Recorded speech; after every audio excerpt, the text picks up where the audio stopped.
Was she hurt by something I said? I see. So all was a trick, wasn't it? All those little things you said a while ago had me curious at first, but it was all part of your act, wasn't it? Don't make me laugh. So you're supposed to be a medium or shaman channeling something?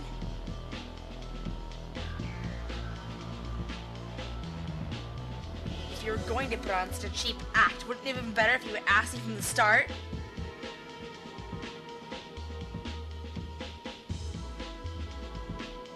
You know everything, don't you?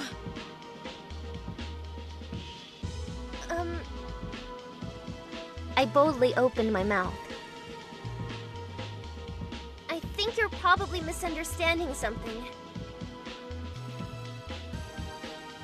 Just stop already! Stop with this shameless act of yours. But I'm not acting at all. Then what are you planning? Why would you use that name? Fuyakawa Kokoro. Because that's my real name. I'm a third year at the Kyumeikan Women's University, Fuyukawa Kokoro.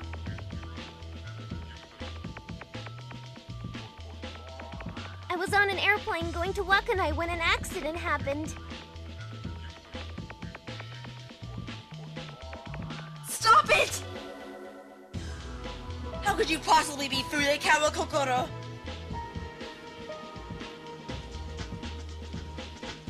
She declared firmly, face distorted in agony.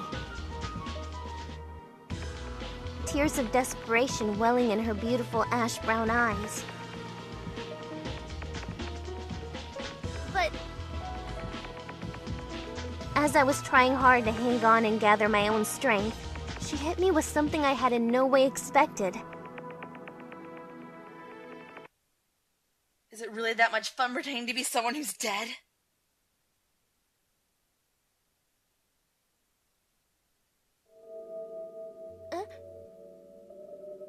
You're still trying to play dumb even how?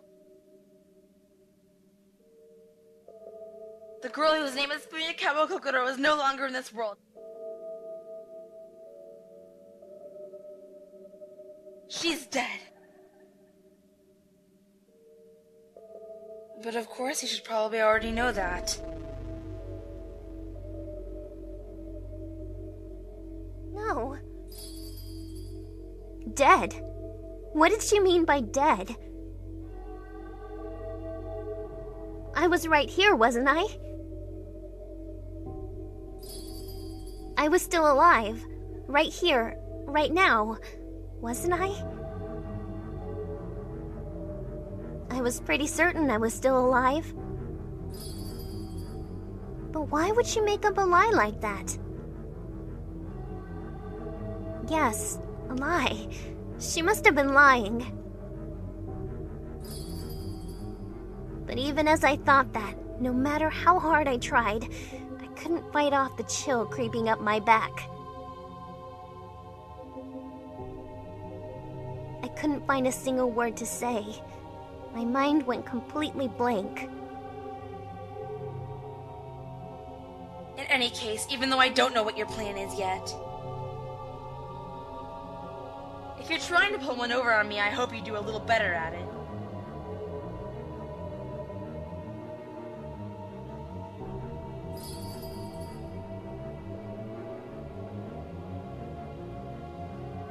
Leaving me with a look of disdain, the woman walked toward the door. There is something I want to say, though. She stopped at the door, then turned around and continued. Now that things have come this far, I have no intention of stopping my plan. So don't you dare get in my way.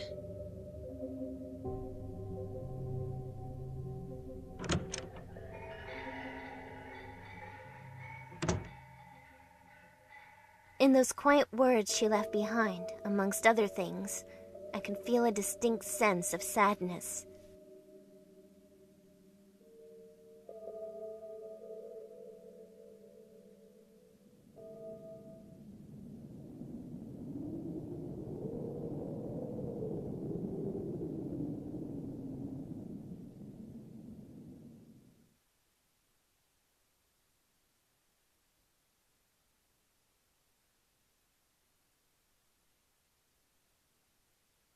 After the woman left the room, I became lost in my thoughts. There were a lot of things I wanted to think through. However, I didn't know where to start, and I definitely didn't have enough information to make sense of it all. I don't know anything yet. Where am I? Is Uni safe?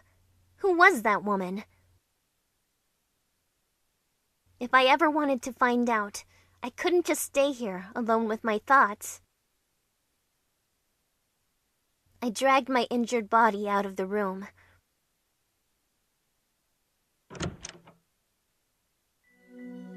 The scene in front of my eyes was quite surprising.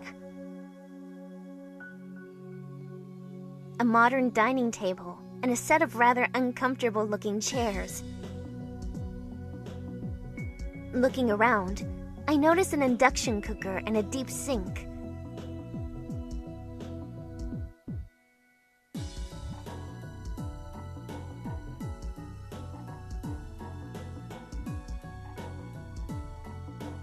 Deciding to explore further, I enter a sizable open-plan living area.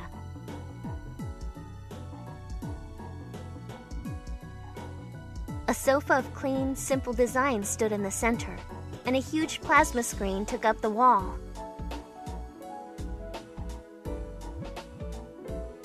A spacious room with a high ceiling and a window. At first, it gave off an air of freedom. Its straight, sharp lines, however, make you feel a sense of tension and strain there. There are no signs of life in this living area, nor is there any warmth. Just what is this place? I had expected to see hospital trolleys everywhere, but it seems I was mistaken. Now that I think about it, I haven't seen any medical equipment since I stepped out of the room I woke up in. This place isn't a hospital. But if it isn't a hospital, what is it?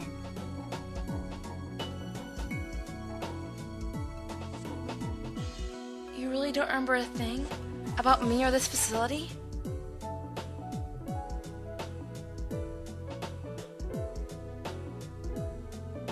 Facility? Facility for what? I was becoming more curious by the moment. I wandered around the room aimlessly, inspecting it more closely. There was a window in the kitchen. The window spanned the length of the wall, from the floor to the ceiling. Beyond the window spread a darkness darker than black. Occasionally, sparkling lights could be seen floating downward, most likely snow.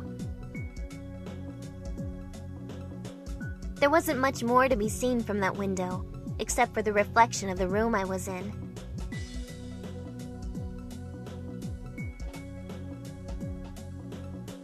Something resembling a computer stood on the desk near a divider between the living area and the kitchen floor.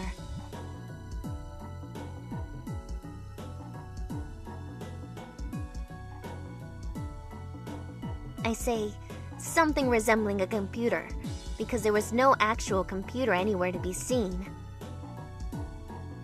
A 17-inch monitor, a keyboard, and a mouse are all that stand on the slick white desk.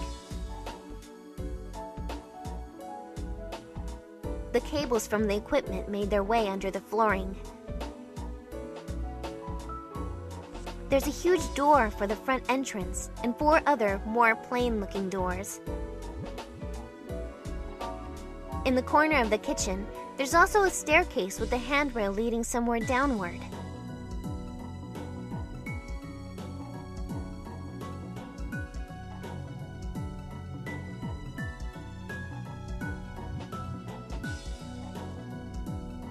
After walking around the room on my wobbly legs, I tried to make out a floor plan in my mind.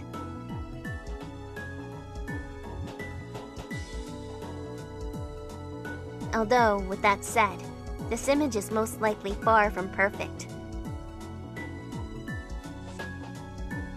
And that woman I saw before seems to have disappeared. My joints produce sharp bursts of pain whenever I move, but I don't feel like returning to the room I woke up in.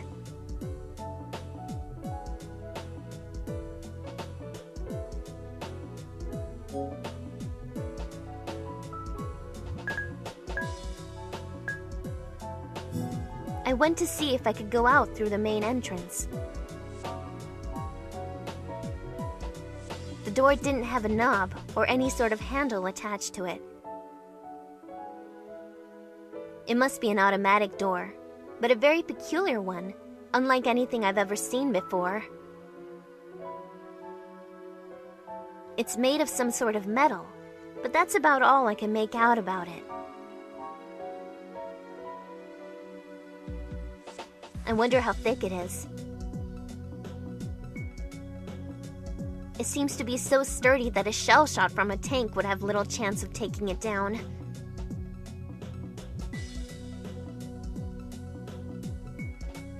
I stood in front of the door,